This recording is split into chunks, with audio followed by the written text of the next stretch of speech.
Hi అండి, ఎలా ఉన్నారు? Welcome to my channel Manju's world. ఈరోజైతే ఆవకాయ బిర్యానీ చేస్తున్నానండి. ఇప్పుడు అందరు ప్రతి ఒక్కరింట్లో ఆవకాయ అంటూ ఉంటుందండి. ఈ ఫ్రెష్ ఆవకాయతో మనం బిర్యానీ చేసుకుంటే సూపర్గా ఉంటుందండి. అసలు మనకి ఏమి వెజిటేబుల్స్ లేవు అన్నప్పుడు ప్రతి ఒక్కరింట్లో అయితే ఆవకాయ పచ్చడి ఉంటుందండి. ఇలాగ వెజిటేబుల్స్ లేవు అన్నప్పుడు మనం ఈ ఆవకాయ బిర్యానీ చేసుకుంటే ఎంతో టేస్ట్ ఉంటుందండి. మనం హోటల్ స్టైల్కి ఏ మాత్రం తీసిపోదండి. అందరు తప్పకుండా ట్రై చేయండి ఆవకాయ బిర్యానీ. ఇప్పుడైతే మనం కుకింగ్లోకి వెళ్ళిపోదాము. ముందుగా కడాయి పెట్టుకొని నూనె వేసుకొని కొద్దిగా నెయ్యి కూడా వేసుకున్నానండి. బిర్యానీ ఆకు వేసుకున్నాను, మొగ్గ, అలాగే కొద్దిగా ఇలాచి, ఇంకన్నీ మన మసాలా దినుసులన్నీ కొద్దిగా వేసుకున్నానండి. యాజ్ యూజువల్గా వేసుకొని కొద్దిగా స్మెల్ వచ్చేంత వరకు వేసుకోవాలి. వేసుకున్నాక కొద్దిగా ఆనియన్స్ వేసుకోవాలి. ఇక్కడ కుక్ చేస్తుంటే మా మనవరాలు వచ్చేసిందండి నా దగ్గరికి. ఎత్తుకో తను కూడా చూస్తుందంట నా కుకింగ్ని. చూస్తూ ఉందండి. ఇలాగా బ్రౌన్ కలర్ వచ్చేంత వరకు ఆనియన్స్ వేసుకోవాలి. అలాగే ఒక 4 చిల్లీస్ వేసుకోవాలండి. ఈ కొద్దిగా రోస్ట్ అయినాక మనము మిగతా అవన్నీ వేసుకుందాము. ఒక 2 మినిట్స్ వెయిట్ చేస్తాము. ఇప్పుడు అల్లం వెల్లుల్లి పేస్ట్ వేసుకుందామండి. నేను 1/2 కేజీ రైస్ తీసుకుంటున్నాను. ఇప్పుడు చేసే బిర్యానీ క్వాంటిటీ ఒక 4 మెంబర్స్ వరకు తీసుకోవచ్చండి. 1/2 కేజీ రైస్కి ఇలాగ అల్లం వెల్లుల్లి పేస్ట్ వేసేసుకొని కొద్దిగా మైల్డ్గా వేసుకోండి. లేకుంటే మనకు ఆవకాయ ఫ్లేవరు రాదు. ఎక్కువ వేసుకుంటే మనకు అల్లం వెల్లుల్లి పేస్ట్ ఫ్లేవరే వస్తుంది. ఒకవేళ కొందరు ఆవకాయలో కూడా వేసుకుంటారండి అల్లం వెల్లుల్లి పేస్ట్. అలాంటప్పుడు వేసుకోవాల్సిన అవసరం ఉండదు. ఎంతో టేస్ట్ ఉంటుందండి ఆవకాయ బిర్యానీ. చాలా సింపుల్ ప్రాసెస్లో చూపిస్తున్నాను. ఇది మనము చేసుకున్న లోపు నీళ్లు పెట్టేసుకొని అలాగే మనము రైస్ ఉడకబెట్టేసుకుందామండి. 70% వరకు దమ్ పెట్టేస్తాము. దమ్ లేకుండా మనం జస్ట్ బానట్లో వేస్తున్నాం కదా, కింద పెట్టేసి మనం పైన రైస్ వేసుకుంటే టేస్ట్ ఇంకా బాగుంటుందండి. ఇప్పుడు వచ్చేసి మనం అల్లం వెల్లుల్లి పేస్ట్ వేసుకున్నాం కదా, అలాగే ఇప్పుడు కొద్దిగా పుదీనా, కొంచెం కొత్తిమీర కూడా వేసుకోవాలండి. వేసుకొని ఇలాగా సాల్ట్ వేసేసుకొని మంచి ఫ్లేవర్ వచ్చేంత వరకు వేసుకోవాలండి. త్వరగా చేసుకోవచ్చండి ఆవకాయ బిర్యానీ. మనం హోటల్స్కి వెళ్ళే బదులు ఇంట్లోనే టేస్ట్గా చేసుకోవచ్చు. ఇది ఆవకాయ సీజన్ కదండి. ప్రతి ఒక్కరింట్లో కొత్త ఆవకాయ అంటే తప్పకుండా ఉంటుందండి. మనం వెజిటేబుల్స్ ఏమీ లేదు అన్నప్పుడు, మనకి రుచి ఏది నోరు బాగాలేదన్నప్పుడు, అలాంటప్పుడు ఇలాగ ట్రై చేయండి ఆవకాయ బిర్యానీ.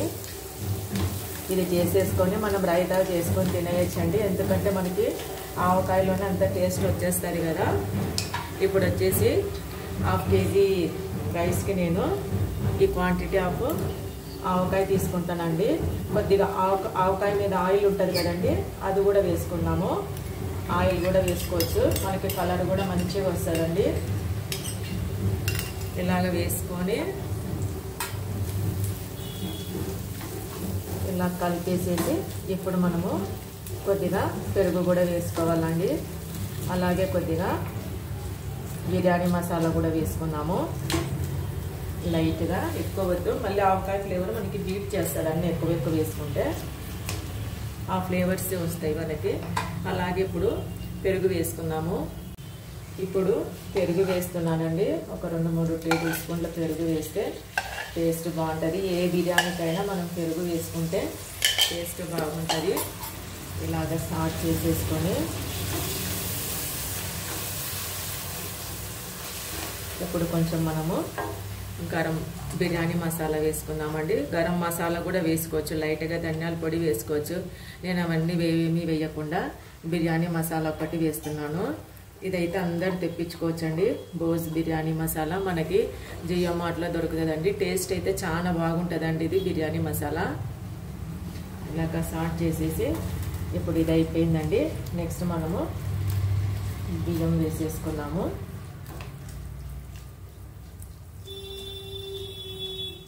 పొయ్యి మీద వాటర్ పెట్టేసుకున్నానండి.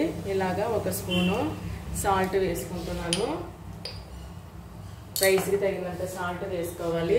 అలాగే మనం దాల్చిన చెక్క, మళ్ళీ కొద్దిగా ఇందులో కూడా స్పైసెస్ వేసుకోవాలి. రైస్లో కూడా ఇప్పుడు బియ్యం వేస్తామండి. 1/2 కేజీ రైస్ తీసుకున్నాను. మనం ఇది 70% కుక్ అవ్వనివ్వాలి. కుక్ అవుతానే మనము చేసుకున్న ఆవకాయ మసాలా పైన వేసుకొని ఒక 10 మినిట్స్ దమ్ పెట్టేసుకుంటే చాలండి.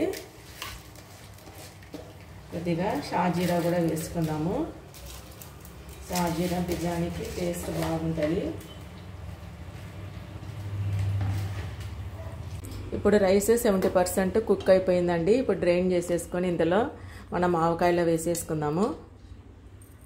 ఇప్పుడైతే రైస్ వేసుకోవాలండి. వేసేసుకొని మనము దమ్ పెట్టేసుకోవాలి ఒక 10 నిమిషాలు.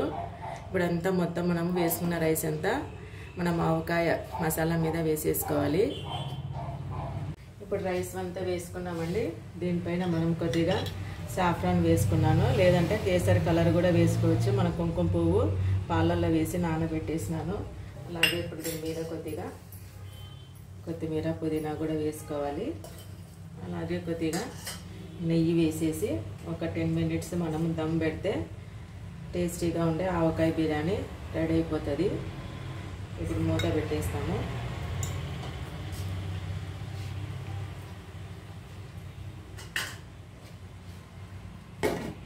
ఇప్పుడైతే మన ఆవకాయ బిర్యానీ అయిపోయిందండి. కరెక్ట్ 10 మినిట్స్ పెట్టినాను.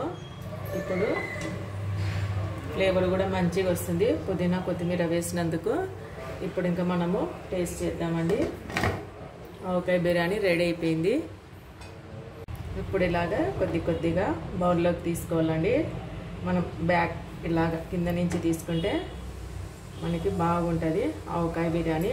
ఇందులో మనం చిన్న ఉల్లిపాయ కూడా వేసుకోవచ్చండి. సాంబార్ ఉల్లిపాయ వేసుకుంటే టేస్ట్ ఇంకా బాగుంటుంది.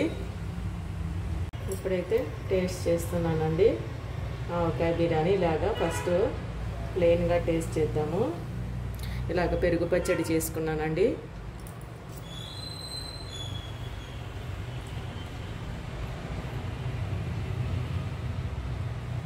సూపర్గా కుదిరిందండి. అన్నీ పర్ఫెక్ట్గా కుదిరినాయి. ఎవరికైనా సాల్ట్ కావాలనుకునే వాళ్ళు మనం కొద్దిగా ఆవకాయలో కొంచెం ఒక పించి వేసుకోవచ్చండి. ఆల్రెడీ మనం రైస్లో వేసినాము, ఆవకాయలో ఉంటుంది, ఇంకోసారి అవసరం లేదు. ఇప్పుడైతే ఆవకాయ బిర్యానీ అయితే రెడీ అయిపోయింది. టేస్ట్ బాగుందండి. అందరు ప్రతి ఒక్కరు తప్పకుండా ట్రై చేయండి. మీకు కనుక నా వీడియో నచ్చినట్లయితే లైక్ చేయండి, షేర్ చేయండి, సబ్స్క్రైబ్ చేయండి. Thank you.